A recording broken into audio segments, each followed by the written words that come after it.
Hi all, എല്ലാവർക്കും നമസ്കാരം. അപ്പോൾ ഞാൻ ഇന്ന് വന്നിരിക്കുന്നത് നമ്മുടെ ഒരു പുതിയൊരു നോട്ടിഫിക്കേഷൻ്റെ കാര്യം പറയാൻ വേണ്ടിയിട്ടാണ്. IBPSൻ്റെ പുതിയ നോട്ടിഫിക്കേഷൻ വന്നിരിക്കുകയാണ്. അപ്പോൾ ഇതിൻ്റെ പോസ്റ്റും അതുപോലെ തന്നെ ലാസ്റ്റ് ഡേറ്റും അപ്ലൈ ചെയ്യേണ്ട ലാസ്റ്റ് ഡേറ്റും അതുപോലെ ക്വാളിഫിക്കേഷനൊക്കെ എന്താണ് എന്നൊക്കെ നമുക്കൊന്ന് നോക്കാം. അപ്പോൾ IBPSൻ്റെ നമുക്ക് സൈറ്റിൽ ചെന്ന് കഴിഞ്ഞാൽ ഇങ്ങനെ ഒരു നോട്ടിഫിക്കേഷൻ ആയിരിക്കും വന്നിരിക്കുന്നത്. അപ്പോൾ വന്നിരിക്കുന്നത് നമ്മളിപ്പോൾ വിളിച്ചിരിക്കുന്ന അപേക്ഷകൾ ഒന്ന് നമുക്ക് വന്നിരിക്കുന്നത് പ്രൊബേഷണറി ഓഫീസസ് POയുടെ വന്നിട്ടുണ്ട്. അതുപോലെ തന്നെ മാനേജ്മെൻറ്റ് ട്രെയിനീസ്, ഈ രണ്ട് പോസ്റ്റുകളായിട്ടാണ് നമുക്ക് വന്നിരിക്കുന്നത്. ഈ രണ്ട് പോസ്റ്റുകളിലേക്കാണ് അപേക്ഷ ക്ഷണിച്ചിരിക്കുന്നത്. 2025-26 വർഷത്തിലേക്കാണ് ക്ഷണിച്ചിരിക്കുന്നത്. അപ്പോൾ അതിൻ്റെ കൂടുതൽ വെബ്സൈറ്റും ബാക്കി എന്തെങ്കിലും നിങ്ങൾക്ക് അന്വേഷണം എന്തെങ്കിലും കാര്യങ്ങളുണ്ടെങ്കിൽ അവർ നമ്മുടെ വെബ്സൈറ്റും കൊടുത്തിട്ടുണ്ട്. ഇനി നമ്മൾ നോക്കുകയാണെങ്കിൽ ഇതിന് എന്നാണ് ഡേറ്റ് അല്ലെങ്കിൽ ലാസ്റ്റ് ഡേറ്റ് എന്നാണ് അപ്ലൈ ചെയ്യേണ്ടത്. ഡേറ്റ് ഒക്കെ എപ്പോഴും മറക്കും. ഇപ്പോൾ ലാസ്റ്റ് മിനിറ്റിലേക്ക് വെക്കരുത്.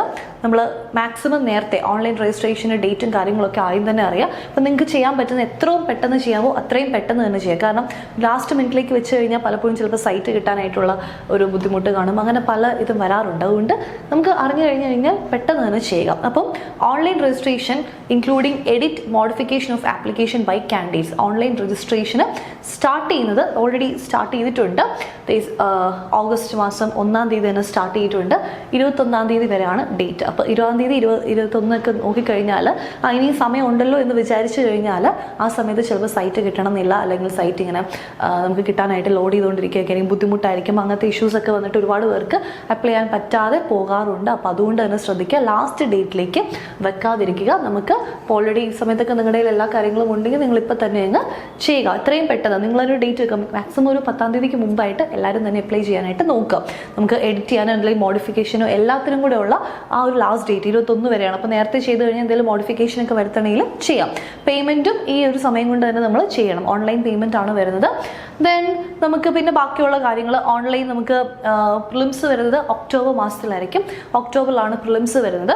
ദെൻ കമ്മിങ് നമുക്ക് റിസൾട്ടൊക്കെ വരുന്നത് ഒക്ടോബർ അവസാനം നവംബർ ഒക്കെ ആകുമ്പോഴത്തേക്കും റിസൾട്ട് വരും.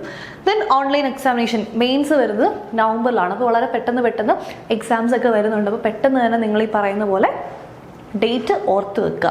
21 വരെ ഉണ്ടല്ലോ എന്ന് വിചാരിച്ച് പോവരുത്. മാക്സിമം നേരത്തെ തന്നെ ചെയ്ത് തീർക്കാനായിട്ട് നോക്കുക. പിന്നെ എഡ്യൂക്കേഷണൽ ക്വാളിഫിക്കേഷൻസ് നമ്മൾ നോക്കുകയാണെങ്കിൽ ഡിഗ്രി ഉള്ള ആർക്കും അപേക്ഷിക്കാവുന്നതാണ്. ഡിഗ്രി ഉള്ള എല്ലാവർക്കും അപേക്ഷിക്കാവുന്ന 2 പോസ്റ്റുകളാണ് ഈ കൊടുത്തിരിക്കുന്നത്. അപ്പോൾ നമ്മൾ ഏജ് ഒക്കെ നോക്കുകയാണെങ്കിൽ നമ്മളിപ്പം ഡേറ്റും കാര്യങ്ങളൊക്കെ നോക്കി അപ്ലൈ ചെയ്യേണ്ട കാര്യങ്ങളൊക്കെ കണ്ടു. ഇനി ഏജ് നോക്കുകയാണെങ്കിൽ നമുക്ക് മിനിമം 20 വയസ്സും മാക്സിമം 30 വയസ്സ് വരെയാണ് വന്നിരിക്കുന്നത്. അതിൽ റിലാക്സേഷൻ ഉണ്ട്. അത് ഏതൊക്കെ കാറ്റഗറി ആണെന്ന് നോക്കാം. 20 വയസ്സെങ്കിലും മിനിമം ഉണ്ടായിരിക്കണം. ഇത് ആസ് ഓൺ ഓഗസ്റ്റ് 1-ാം തീയതി. ഓക്കെ, ഓഗസ്റ്റ് 1-ന് മിനിമം ആ ഒരു ടൈം കൊണ്ട് 20 വയസ്സെങ്കിലും ആയിരിക്കണം. മാക്സിമം 30 ആകാവുള്ളൂ. റിലാക്സേഷൻ വരുന്നുണ്ട്. അപ്പോൾ 1994 ഓഗസ്റ്റ് മാസം 2-ാം തീയതി, അതുപോലെ തന്നെ 2004 ഇതിന് ഇടയ്ക്ക് നിൽക്കുന്ന ആൾക്കാർ ആയിരിക്കണം. ഓക്കെ, ദെൻ റിലാക്സേഷൻ ഉണ്ട് കേട്ടോ. ഏതൊക്കെയാണ് നമുക്ക് നോക്കാം. SC ST 5 വർഷം വരെ റിലാക്സേഷൻ ഉണ്ട്. നമുക്കൊരു 35 വരെയൊക്കെ ആണെങ്കിലും ഓക്കെ ആണ്. ദെൻ ബാക്കിയുള്ള OBC ആണെങ്കിൽ 3 ഇയേഴ്സ്.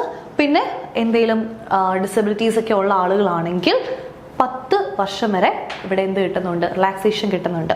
ദെൻ ബാക്കി നമുക്കറിയാം എക്സ് സർവീസ്മെൻ, കമ്മീഷൻ ഓഫീസേഴ്സ്, ഇങ്ങനത്തെ ആളുകൾക്കൊക്കെ ആണെങ്കിൽ 5 വർഷം വരെയാണ് റിലാക്സേഷൻ കിട്ടുന്നത്. അപ്പം നിങ്ങൾ ഏജ് നോക്കുക. പലർക്കും ആ ഒരു ചെറിയ മാസങ്ങളുടെ ഡിഫറൻസിൽ അപ്ലൈ ചെയ്യാൻ പറ്റാത്തവരുണ്ട്. അപ്പം അത് ആപ്ലിക്കേഷൻ റിജക്റ്റ് ആകാനുള്ള ചാൻസ് ഉണ്ട്.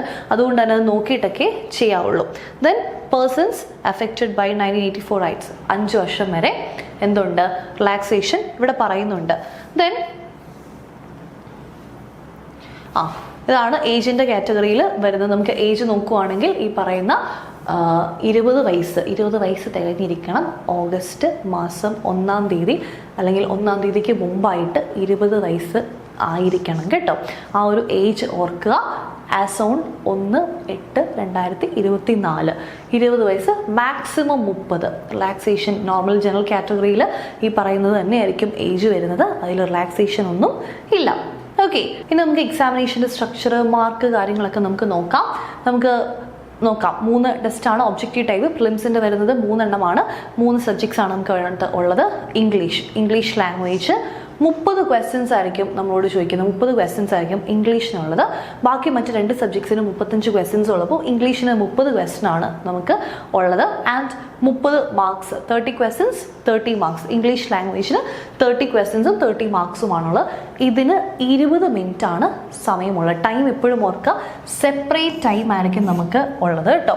ടോട്ടൽ 60 മിനിറ്റ്സ് ആണെങ്കിലും ഓരോ സബ്ജക്റ്റിനും 20 മിനിറ്റ് വെച്ചിട്ടായിരിക്കും, സെപ്പറേറ്റ് ടൈം ആയിരിക്കും. അപ്പോൾ ഒരെണ്ണത്തിന് കൂടുതൽ എടുക്കാം മറ്റേതിന് കുറവെടുക്കാം എന്നൊരു കാര്യം നടക്കില്ല. നമുക്ക് എല്ലാത്തിനും 20 മിനിറ്റ്സ് ആയിരിക്കും ഉള്ളത്. അപ്പോൾ സെപ്പറേറ്റ് ടൈംസ് ആയിരിക്കും. ഇംഗ്ലീഷിന് 20 മിനിറ്റ്സ്, എല്ലാത്തിനും 20 മിനിറ്റ്സ് തന്നെയാണ് വരുന്നത്. അടുത്ത് ക്വാണ്ടിറ്റേറ്റീവ് ആപ്റ്റിറ്റ്യൂഡ്. ഇവിടെ 35 ക്വസ്റ്റ്യൻസ് ആണ് വരുന്നത്. ഇംഗ്ലീഷിന് മാത്രമാണ് 30 ക്വസ്റ്റ്യൻസ്, മറ്റ് 2 സബ്ജക്റ്റുകൾക്കും 35 ക്വസ്റ്റ്യൻസ് ആണ് വരുന്നത്. യെസ്, ക്വാണ്ടിറ്റേറ്റീവ് ആപ്റ്റിറ്റ്യൂഡും 35 ക്വസ്റ്റ്യൻസ് 35 മാർക്സ്. അവിടെയും നമുക്ക് മീഡിയം ഓഫ് എക്സാം ഇംഗ്ലീഷും ഹിന്ദിയും ഉണ്ട്. 20 മിനിറ്റ്സ് തന്നെ. അപ്പോൾ ഇപ്പോഴും ഓർക്കുക, സെപ്പറേറ്റ് ടൈം ആയിരിക്കും നമുക്കുണ്ടായിരിക്കുന്നത്. ദെൻ റീസണിങ്ങിന് വരുന്നതും 35 ക്വസ്റ്റ്യൻസ് ആണ്, 35 മാർക്സുമാണ് വരുന്നത്. അതിനും നമുക്ക് മീഡിയം ഇംഗ്ലീഷും ഹിന്ദിയും ഉണ്ട്, 20 മാർക്സ് ആണ്. അങ്ങനെ ടോട്ടൽ 60 മാർക്സ് ആണ്. 60 മാർക്സിലാണ് നമുക്ക് പ്രിലിംസിൽ ക്വസ്റ്റ്യൻസ് വരുന്നത്. സോ ഓരോന്നിനും കട്ട് ഓഫ് മാർക്സ് ഉണ്ട്. നമുക്കറിയാം കട്ട് ഓഫ് ഉണ്ട്, IBPS ഡിസൈഡ് ചെയ്യുന്ന കട്ട് ഓഫ് ഉണ്ട്. അത് നമുക്ക് പിന്നീട് നമ്മൾ അറിയുന്നതാണ്, ഏതൊക്കെയാണ് കട്ട് ഓഫ് കാര്യങ്ങളൊക്കെ നമുക്ക് അറിയാവുന്നതാണ്. സോ ഈ 3 ടെസ്റ്റും നമ്മൾ ഇൻഡിവിജ്വലി നമ്മൾ ക്വാളിഫൈ ചെയ്തിരിക്കണം. Candidates have to qualify in each of the 3 test by securing minimum cut off marks to be decided by IBPS. എല്ലാത്തിനും സെപ്പറേറ്റ് ആയിട്ട് നമുക്ക് കട്ട് ഓഫ് ഉണ്ടായിരിക്കും. അപ്പോൾ അതിനുള്ളിൽ നമ്മൾ വന്നിരിക്കണം. 3നും സെപ്പറേറ്റ് ടൈം തന്നെയാണ്. അതുപോലെ തന്നെ 3ഉം നമ്മൾ ഈ പറയുന്ന 3ഉം ക്വാളിഫൈ ചെയ്തിരിക്കണം. Okay, yes. അപ്പോൾ ടോട്ടൽ 100 മാർക്സ് ആണ്. ക്വസ്റ്റ്യൻസും 100 ക്വസ്റ്റ്യൻസ് ആണ്, 1 മണിക്കൂറാണ്. സെപ്പറേറ്റ് ടൈം ഉണ്ട് എന്ന കാര്യം ഓർത്തിരിക്കുക കേട്ടോ. അപ്പോൾ ഇതൊക്കെയാണ് നമ്മുടെ നോട്ടിഫിക്കേഷൻ്റെ കാര്യങ്ങൾ. അപ്പോൾ ഏറ്റവും ശ്രദ്ധിക്കേണ്ടത് ഡേറ്റിൻ്റെ കാര്യമാണ്. ഈ ഒരു ഡേറ്റ് നമുക്ക് 21-ാം തീയതി ലാസ്റ്റ് ഡേറ്റ് വരെ വെച്ചുകൊണ്ടിരിക്കരുത്. കാരണം എന്തെങ്കിലും എഡിറ്റ് ചെയ്യാനോ മോഡിഫൈ ചെയ്യാനൊക്കെ ഉണ്ടെങ്കിൽ ലാസ്റ്റ് മിനിറ്റ് വെക്കുമ്പോഴത്തേക്ക് നമുക്ക് ടൈം ചിലപ്പോൾ കിട്ടിയെന്നില്ല, അല്ലെങ്കിൽ ഈ പറയുന്ന പോലെ ലോഡ് ചെയ്യാൻ പറ്റില്ല, സൈറ്റിൽ എന്തെങ്കിലും ഇഷ്യൂസ് ഒക്കെ ഉണ്ടെങ്കിലും അത് നമുക്ക് വർക്ക് ആവണം എന്നില്ല. അപ്പോൾ മാക്സിമം നിങ്ങൾ ചെയ്യുന്നത് എത്രയും പെട്ടെന്ന് തന്നെ ചെയ്യാൻ നോക്കുക. ഇപ്പോൾ തന്നെ കുറച്ച് ദിവസം 1-ാം തീയതി വന്ന നോട്ടിഫിക്കേഷനാണ്, 1-ാം തീയതി മുതൽ സ്റ്റാർട്ട് ചെയ്തു. അപ്പോൾ നിങ്ങൾക്ക് പറ്റുമ്പോൾ മാക്സിമം ഒരു 10-ാം തീയതിക്ക് മുമ്പ് എല്ലാവരും ചെയ്യാൻ ശ്രമിക്കുക. അതുപോലെ തന്നെ ഏജും കാര്യങ്ങളൊക്കെ ഒന്ന് ശ്രദ്ധിക്കുക. ദെൻ ക്വസ്റ്റ്യൻസിൻ്റെ ഈ ഒരു എക്സാമിൻ്റെ പാറ്റേണും മനസ്സിലാക്കി വെക്കുക കേട്ടോ. അതുപോലെ തന്നെ ഇമ്പോർട്ടൻ്റ് ആയിട്ട് പറയാനുള്ളൊരു കാര്യം എന്ന് പറഞ്ഞാൽ നമ്മുടെ IBPSൻ്റെ കോഴ്സുകൾക്കൊക്കെ വേണ്ടിയിട്ട് നിങ്ങൾക്ക് കൂടുതൽ ഡീറ്റെയിൽസ് ആയിട്ട് അല്ലെങ്കിൽ ഡീറ്റെയിൽഡ് ആയിട്ട് പഠിക്കണം, അതിൻ്റെ ഡീറ്റെയിൽസ് ഒക്കെ അറിയണം എന്നുണ്ടെങ്കിൽ നമുക്ക് എജുബിയുടെ നെയ്യാറ്റിൻകരയിൽ ഓഫ്ലൈൻ ഇൻസ്റ്റിറ്റ്യൂഷൻ ഉണ്ട്. അതുപോലെ തന്നെ ഓൺലൈൻ ക്ലാസ്സുകളും നടക്കുന്നുണ്ട്. നമ്മൾ താഴെ കൊടുത്തിരിക്കുന്ന നമ്പറിൽ ഒന്ന് ജസ്റ്റ് ഒന്ന് വിളിച്ചാൽ മതി. നമുക്ക് അതിൻ്റെ കൂടുതൽ ഡീറ്റെയിൽസും കാര്യങ്ങളും ഫീസും സ്ട്രക്ചറും ഒക്കെ അറിയാൻ പറ്റും. ഓരോ മാസം അല്ലെങ്കിൽ എപ്പോഴും നമുക്ക് പുതിയ കോഴ്സുകളും ബാച്ചുകളും ഒക്കെ സ്റ്റാർട്ട് ചെയ്യുന്നുണ്ട്. അപ്പോൾ നിങ്ങൾക്ക് ഏത് ബാച്ചിനാണ് കയറാൻ താല്പര്യം, അതുപോലെ നമുക്ക് സമയം ഇനി വളരെ കുറവാണ്.